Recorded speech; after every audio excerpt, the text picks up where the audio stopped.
is Janvi and welcome to Study Seed।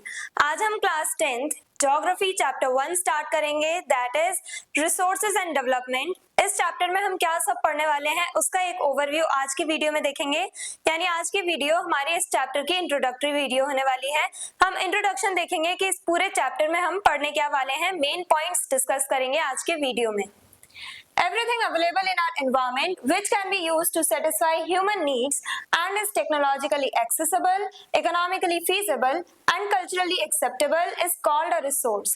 अब सबसे पहली बात, रिसोर्स है क्या? रिसोर्सेज हम किन चीजों को कहते हैं? तो वो सभी चीज जो हमारे एनवायरमेंट में अवेलेबल हैं और वो हमारी ह्यूमन नीड्स को फुलफिल कर सकते हैं।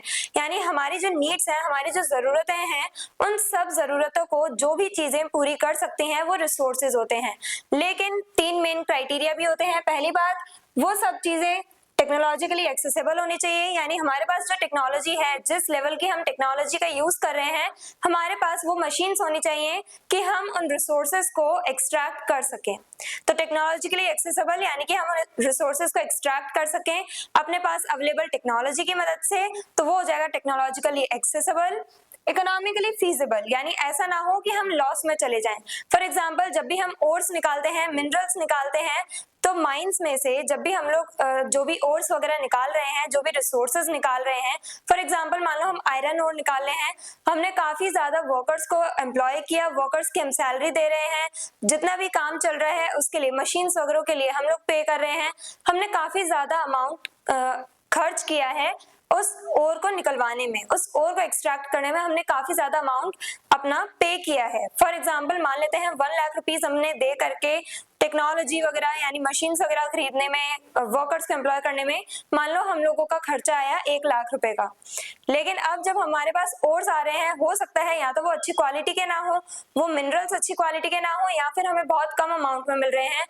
मान लो हमने 1 लाख रुपीस खर्च करे और हमें कितने मिल रहे हैं उन ओर्स को सेल करने के बाद, उन रिसोर्सेज से हमें कितने पैसे मिल रहे हैं? 50,000। तो यहाँ हम लॉस में चले जाएंगे, क्योंकि जो 50,000 का जो हमारा लॉस हुआ है वो हम रिकवर नहीं कर पाएंगे उन रिसोर्सेज से जो हमने एक्सट्रैक्ट किए हैं। तो ये हो जाएगा हमारा इकोनॉमिक लॉस। तो हमें लॉस ना हो, हमें बेनिफिट हो, प्रॉफिट मिले, तो उसे कहा जाएगा इकोनॉमिकली फीजिबल और कल्चरली एक्सेप्टेबल, यानी सब लोग उसे एक्सेप्ट करें। फॉर एग्जाम्पल, हम लोग पत्थर देखते हैं, बहुत सारे पत्थर पड़े होते हैं यहाँ पे, लेकिन उसकी कोई वैल्यू नहीं है। ज्यादातर इंसान यानी हमारी जो सोसाइटी है वो किस मटेरियल को, किस रिसोर्स को वैल्यू देते हैं? गोल्ड, डायमंड, सिल्वर, इनको हम वैल्यू देते हैं। जब हम लोग पत्थर को कीमती समझने लगेंगे, जब पूरी सोसाइटी पत्थर को कीमती समझेगी, हर कोई पत्थर को एक वैल्यूएबल रिसोर्स के तौर पे एक्सेप्ट करेगा, तब जो पत्थर है जो नॉर्मली हम लोग हर जगह देखते हैं वो भी बहुत महंगे दाम पे सेल किया जाएगा, उसे भी लोग सेल करने लगेंगे। तो सबसे पहली बात, जो हमारी सोसाइटी है वो एक्सेप्ट करे उस रिसोर्सेज को, एक वैल्यूएबल रिसोर्स माने। तो ऐसे रिसोर्सेज होने चाहिए, वो सारे रिसोर्सेज जो ह्यूमन नीड को फुलफिल करें, जिसे हम अपनी अवेलेबल टेक्नोलॉजी की मदद से एक्सट्रैक्ट कर सकें, जिससे हमें प्रॉफिट हो, और साथ ही साथ जिस रिसोर्स को, जिस भी चीज को पूरी सोसाइटी एक्सेप्ट करे, उसे कहा जाएगा रिसोर्स। तो रिसोर्सेज की ये एक डेफिनेशन है। Human beings are an important part of resources. अब ह्यूमन बींग्स भी रिसोर्सेज का बहुत इंपॉर्टेंट पार्ट है, या कह लो ह्यूमन बींग्स भी खुद में एक रिसोर्स है। They develop technology and transform natural materials into usable resources। अब ह्यूमन बींग्स रिसोर्सेज कैसे हैं? क्योंकि ह्यूमन बींग्स ही हैं जो टेक्नोलॉजिकल एडवांसमेंट करते हैं, डिफरेंट मशीन्स बनाते हैं, और उन मशीन्स का यूज करके हम नेचुरल मटेरियल्स को, जो हमारे नेचर में जितने भी मटेरियल्स पाए जाते हैं, उन सबको हम अपने रिसोर्सेज में कन्वर्ट करते हैं, हम उन्हें यूजेबल बनाते हैं उन मटेरियल्स को। इसीलिए ह्यूमन बींग्स बहुत इंपॉर्टेंट एक रिसोर्स हैं। The Earth's resources are not evenly distributed। अब हमारी अर्थ पे जितने भी रिसोर्सेज हैं वो सब इवनली डिस्ट्रीब्यूटेड नहीं है, यानी कि हम लोगों को डिफरेंट एरिया में डिफरेंट काइंड ऑफ रिसोर्सेज देखने को मिलते हैं, हर जगह सेम टाइप के रिसोर्सेज नहीं पाए जाते। Depends on the nature of land. अब ये डिपेंड करता है कि उस जमीन का, यानी वो जमीन कैसी है। जैसे हम लोग एग्रीकल्चर की बात करें तो डिफरेंट टाइप की सॉइल्स में हम लोग डिफरेंट टाइप के क्रॉप्स कल्टीवेट करते हैं।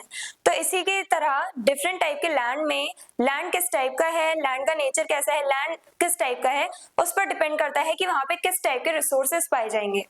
साथ ही साथ क्लाइमेट, जैसे हम लोग देखते हैं ट्रॉपिकल क्लाइमेट है, टेम्परेट रीजन्स होते हैं, पोलर रीजन्स होते हैं, तो हर जगह का क्लाइमेट अलग अलग होता है और क्लाइमेट पे डिपेंड करता है कि वहां पे किस टाइप के रिसोर्सेज पाए जाएंगे। इंडिया में तो हमें सब ट्रॉपिकल और ट्रॉपिकल दोनों एरियाज देखने को मिलते हैं। And level of technological development, और साथ ही साथ हमारे पास किस लेवल की टेक्नोलॉजी है, किस लेवल की मशीन्स अवेलेबल हैं, उस पर डिपेंड करता है। हो सकता है कि हमारे पास बहुत सारे रिसोर्सेज हों लेकिन हमारे पास उस लेवल की टेक्नोलॉजी ना हो कि हम उन रिसोर्सेज को एक्सट्रैक्ट कर सकें, उन रिसोर्सेज को हम लोग या कह लो मटेरियल्स को, नेचुरल मटेरियल्स को हम फाइनली यूजेबल रिसोर्सेज में कन्वर्ट कर सकें, ऐसी टेक्नोलॉजी हमारे पास अवेलेबल नहीं है। तो अब टेक्नोलॉजिकल एडवांसमेंट हम लोग करते ही जा रहे हैं जिससे कि डिफरेंट काइंड ऑफ रिसोर्सेज को हम एक्सट्रैक्ट कर सकें और different type of natural materials को हम अपने लिए रिसोर्सेज में कन्वर्ट कर सकें, उनका यूज हम कर सकें अपनी नीड्स को फुलफिल करने के लिए। तो अब ये डिपेंड करता है कि कौन सी लैंड है, क्या क्लाइमेट है, क्या वार्म क्लाइमेट है या कोल्ड क्लाइमेट है, तो उस पर डिपेंड करता है। साथ ही साथ हमारे पास टेक्नोलॉजी अवेलेबल है कि नहीं है, उस पर डिपेंड करता है कि किसी एरिया पे किस टाइप के रिसोर्सेज पाए जाएंगे। यानी मान लो इंडिया में काफी सारे रिसोर्सेज हैं, इंडिया में तो हर तरह के लगभग आपको रिसोर्सेज देखने को मिल जाएंगे, लेकिन वो रिसोर्सेज इंडिया की ही हम स्पेसिफिकली बात करें तो इंडिया में भी रिसोर्सेज अनइवनली डिस्ट्रीब्यूटेड हैं, हर जगह पे हर तरह के रिसोर्सेज नहीं पाए जाते।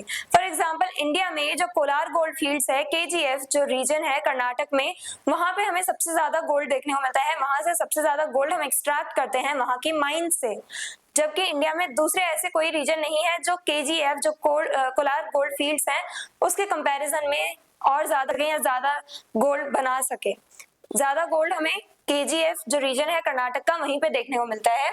तो अनइवनली डिस्ट्रीब्यूटेड है सारे रिसोर्सेज, ये हमने देखा, हमने इंडिया के एग्जांपल से देखा, लेकिन ओवरऑल देखा जाए तो पूरी अर्थ में हर जगह पे यही सेम पैटर्न हमें देखने को मिलता है कि कोई भी रिसोर्सेज हर एक जगह पे अवेलेबल नहीं होते, अलग अलग एरियाज में अलग अलग रिसोर्सेज अवेलेबल होते हैं। डिपेंड करता है कि वहाँ का लैंड कैसा है, वहाँ का क्लाइमेट कैसा है, और साथ ही साथ हमारे पास टेक्नोलॉजी होनी चाहिए उन सभी रिसोर्सेज को एक्सट्रैक्ट करने के लिए। रिसोर्स डेवलपमेंट, अब रिसोर्स डेवलपमेंट किसे कहा जाता है? Using resources in a planned and sustainable way. जब हम रिसोर्सेज को, सारे जो नेचुरल मटेरियल्स हैं उनको जब हम लोग एक प्रॉपर प्लान्ड वे में यूज करें, अपनी नीड्स को फुलफिल करने के लिए हम पूरा प्लान बनाएं कि हम इन रिसोर्सेज का कैसे यूज करेंगे, किस काम के लिए यूज करेंगे, और साथ ही साथ सस्टेनेबल वे में हम इन रिसोर्सेज का यूज करें, तो वो कहलाया जाएगा रिसोर्स डेवलपमेंट। यानी कि हम लोग अपनी नीड्स फुलफिल करें और साथ ही साथ हमारी जो फ्यूचर जनरेशंस हैं उनके लिए भी हम इन रिसोर्सेज को सेव करें, तो वो कहलाया जाएगा रिसोर्स डेवलपमेंट और sustainable development of resources. Balancing present needs with future availability, यानी हमें क्या करना है, हमारी जो प्रेजेंट टाइम की जितनी भी जरूरतें हैं उन्हें भी फुलफिल करना है, साथ ही साथ हमारी फ्यूचर जनरेशन के लिए भी रिसोर्सेज हमें छोड़ने हैं, रिसोर्सेज हमें अपनी फ्यूचर जनरेशन के लिए भी सेव करने हैं। तो हमें बैलेंस बना के चलना है प्रेजेंट नीड्स के बीच में और फ्यूचर अवेलेबिलिटी, यानी फ्यूचर और प्रेजेंट के बीच में हमें एक बैलेंस क्रिएट करना है जहां पे हमारी अभी की नीड्स भी फुलफिल हो जाएं और हमारी फ्यूचर जनरेशंस के लिए भी हम रिसोर्सेज सेव कर सकें।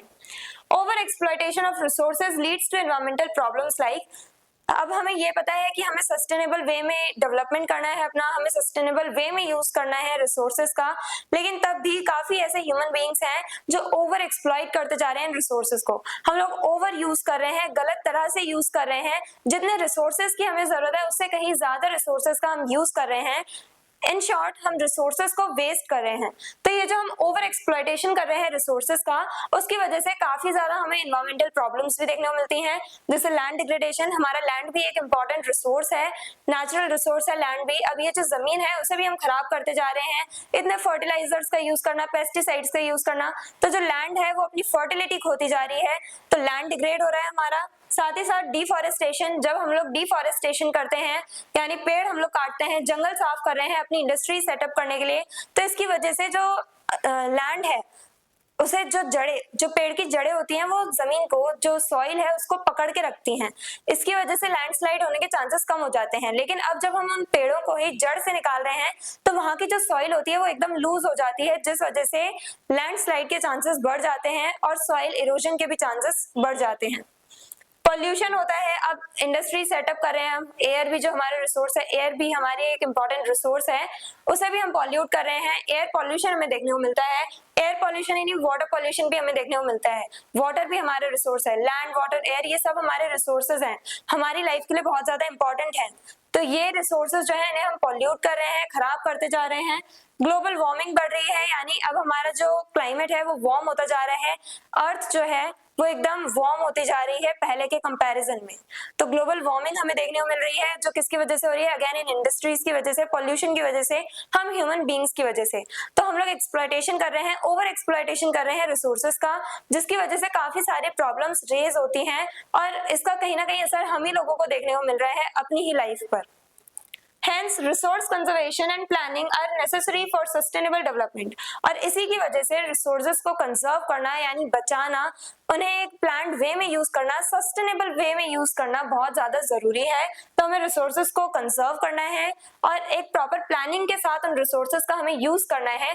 जहां पे हमें जितने रिसोर्सेज की जरूरत है हम सिर्फ उतने ही रिसोर्सेज लें, ज्यादा से ज्यादा रिसोर्सेज को वेस्ट ना करें। हमें इस टाइप से अपना डेवलपमेंट करना है, हमें सस्टेनेबल डेवलपमेंट पे फोकस करना है, ये बहुत ज्यादा जरूरी है।